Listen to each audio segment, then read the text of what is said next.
اللہ کے رسول حضرت محمد مصطفیٰ صلی اللہ علیہ وآلہ وسلم بار بار امام حسین کو بلند کر کے دنیا کو یہ بتاتے تھے کہ یہ حسین مجھ سے ہے اور میں اس حسین سے۔ اے لوگو، اگر اس حسین پہ کوئی مشکل وقت آ جائے اور یہ تم سے مدد طلب کرے تو اس کا ساتھ دینا، کیونکہ یہ جنت کے جوانوں کا سردار ہے، میرا خون ہے، میری اولاد ہے۔ لیکن افسوس، ابھی رسول اللہ کی رحلت کو تھوڑا وقت ہی گزرا تھا کہ کربلا کے میدان میں ایک طرف 9 لاکھ کا مجمع تھا تو دوسری طرف وہ حسین جس کو اللہ کے رسول اپنے کندھوں پہ سوار کرتے تھے۔ امام حسین علیہ السلام اپنے نانا کی امت سے بار بار کہتے رہے کہ کیوں میرا رستہ روکا ہے؟ اے لوگو، پہچانو، میں تمہارے نبی کا نواسا ہوں۔ کیوں 3 دن سے میرے بچوں کو پیاسا رکھا ہے؟ کیوں میرے عزیز و اقارب کو شہید کیا ہے؟ بتاؤ، کیا میں نے رسول اللہ کی شریعت میں ترامیم کی ہے؟ کسی انسان کا حق کھایا ہے؟ کسی انسان پہ ظلم کیا ہے؟ اتنے میں فوج یزید ایک آواز میں کہنے لگی، اے حسین، ہم سب تجھے تیرے بابا علی کے بغض میں قتل کر رہے ہیں تاکہ یزید ہماری جھولیاں دولت سے بھر دے۔ امام حسین نے فرمایا، اے لوگو، آج جس اسلام کا علم تمہارے ہاتھوں میں بلند ہے، یہ علم میرے بابا علی نے بلند کیا، مت بھولنا۔ خیبر و خندق میں اگر علی نہ ہوتے تو اسلام کی فتح ناممکن تھی۔ وہ علی جس نے پوری زندگی اسلام کی تبلیغ کی، حق کو بلند کیا، رسول اللہ کی حفاظت کی، آج اس علی کو یہ اجر دے رہے ہو۔ اے لوگو، بتاؤ، اللہ کے رسول نے بار بار میرے بابا علی کا ہاتھ بلند کر کے فرمایا تھا کہ جہاں حق ہوگا وہاں علی ہوگا، جہاں علی ہوگا وہاں حق ہوگا، اور آج اس علی اور اولاد رسول کو یہ اجر دے رہے ہو۔ اتنے میں یزید کی فوج کے سپہ سالاروں نے دیکھا کہ کہیں فوج میں بغاوت نہ ہو جائے۔ اے شمر، کیا دیکھ رہے ہو؟ حملہ کرو۔ بس لاکھوں کی فوج نے جب رسول اللہ کے نواسے پہ حملہ کیا، امام حسین علیہ السلام نے اللہ کا نام لیا اور ذوالفقار کو نیام سے نکالا۔ تاریخ گواہ ہے، ایک طرف لاکھوں کا مجمع اور ایک طرف 3 دن کا بھوکا پیاسا حسین ابن علی۔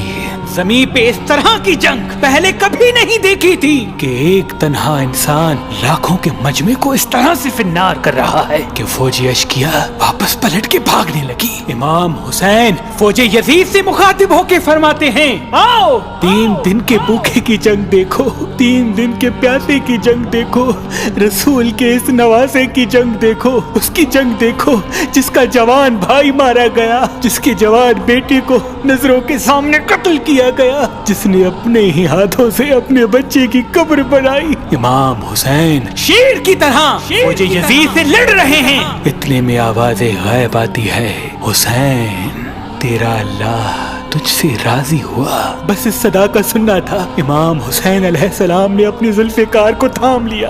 اتنی میں عمر بن سعد کہتا ہے، شمر، کیا دیکھ رہے ہو؟ یہ علی کا شیر ہے، اس کو مات دینا ناممکن ہے، جاؤ خیموں کو آگ لگا دو۔ بس کچھ ظالموں نے بیبیوں کے خیموں کو آگ لگا دی اور کچھ امام حسین کو دور سے تیر مارنے لگے۔ امام حسین کبھی بیبیوں کے خیموں کی طرف بڑھتے ہیں، کبھی فوج کی طرف جاتے ہیں۔ عمر بن سعد اور شمر نے فوج کو 4 حصوں میں تقسیم کر دیا اور یہ کہا کہ کوئی بھی حسین کے قریب نہ جائے، جس کے پاس جو چیز ہے وہ دور سے حسین کو مارے۔ جس کے پاس نیزہ تھا اس نے نیزہ مارا، جس کے پاس تیر تھے وہ تیر مارتا رہا، جس کے پاس برچیاں تھی وہ برچیاں مارنے لگا۔ تاریخ نے لکھا جس کے پاس مارنے کے لیے کچھ نہ تھا وہ کربلا کی گرم زمین سے مٹی اٹھا کے امام حسین کی طرف پھینکتا رہا۔ امام حسین کے جسم مبارک پہ ہزاروں زخم لگتے رہے، آپ کے جسم مبارک پر اتنے تیر تھے کہ آپ کا جسم مبارک نظر تک نہیں آ رہا تھا۔ بس جیسے ہی نواسا رسول گھوڑے کی سینگ سے زمین پہ آتے ہیں، فوج یزید یزید جھومنا شروع کر دیتی ہے، لیکن اتنے میں وہ گھوڑا جس پہ آپ سواری کیا کرتے تھے وہ امام حسین کے چاروں طرف گھومنا شروع کر دیتا ہے تاکہ ان تیروں سے میں اپنے آقا حسین کو بچا لوں۔ وہ گھوڑا دوڑ ہی رہا تھا، اتنے میں عمر بن سعد نے کہا اے لوگو رکو، میں نے اپنی آنکھوں سے دیکھا تھا اس گھوڑے پہ اللہ کے رسول سواری کرتے تھے، کہیں تیر اس گھوڑے کو نہ لگے، اور یوں تیروں کو چلانا بند کیا گیا۔ افسوس ہے ان لوگوں کو اس گھوڑے کا تو احترام معلوم تھا جس پہ رسول اللہ سواری کیا کرتے تھے، لیکن اس حسین کا احترام بھول چکے جن کو اپنے کندھوں پہ سوار کر کے امت کو دکھایا کرتے تھے۔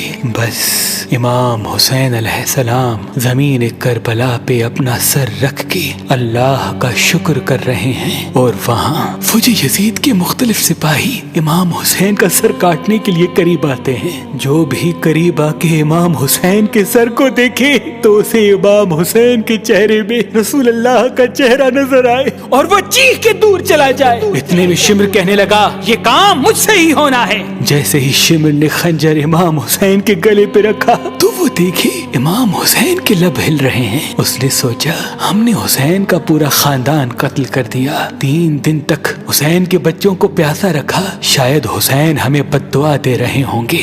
سننے کے لیے کان قریب کرے تو کیا سنے، امام حسین علیہ السلام اللہ کی دربار میں اللہ کی نعمتوں کا شکر کر رہے ہیں کہ اے اللہ تیرا شکر ہے کہ اس عظیم امتحان کے لیے تو نے اس حسین کو چنا۔ اتنے میں امام حسین نے آنکھیں کھولی اور شمر سے کہا اے شمر کیا تو نہیں جانتا میں رسول اللہ کا نواسا ہوں، جنت کا سردار ہوں، حق پہ ہوں، بے جرم ہوں۔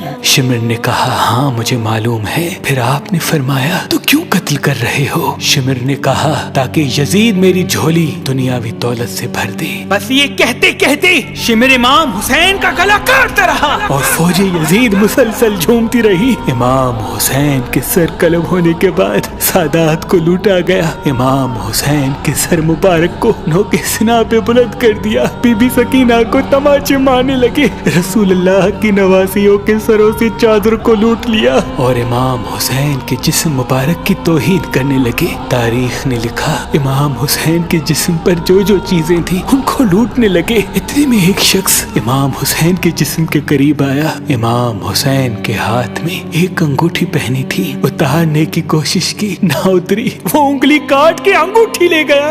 آپ کے جسم مبارک کو رسیوں سے باندھ کے کربلا کی گرم زمین پہ ادھر سے ادھر پھرایا گیا۔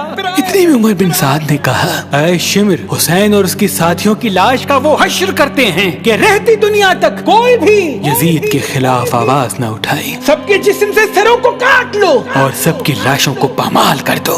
زمین کربلا گواہ ہے، کہیں سے کوئی قبیلہ اٹھ کے آتا ہے اور کہتا ہے کہ ہم حر کی لاش کو پامال ہونے نہیں دیں گے، کہیں بی بی ام لیلا کا قبیلہ آ کے کہتا ہے کہ ہم علی اکبر کا لاشا پامال ہونے نہیں دیں گے، کہیں بی بی رباب کے قبائل کے لوگ کہتے ہیں ہم علی اصغر کا لاش پامال ہونے نہیں دیں گے۔ ایک ایک شہید کی لاش پامال ہونے والی جگہ سے ہٹائی گئی۔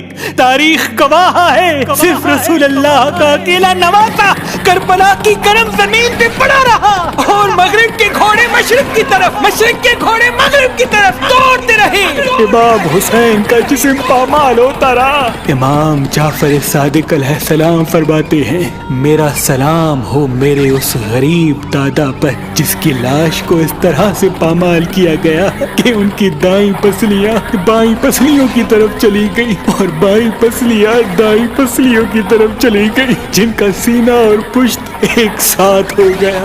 سلام ہو میرے اس بے وطن دادا حسین پر جن کے جسم مبارک کے ٹکڑوں کو زمین کربلا پہ بکھیرا گیا۔ سلام ہو، سلام ہو، سلام ہو۔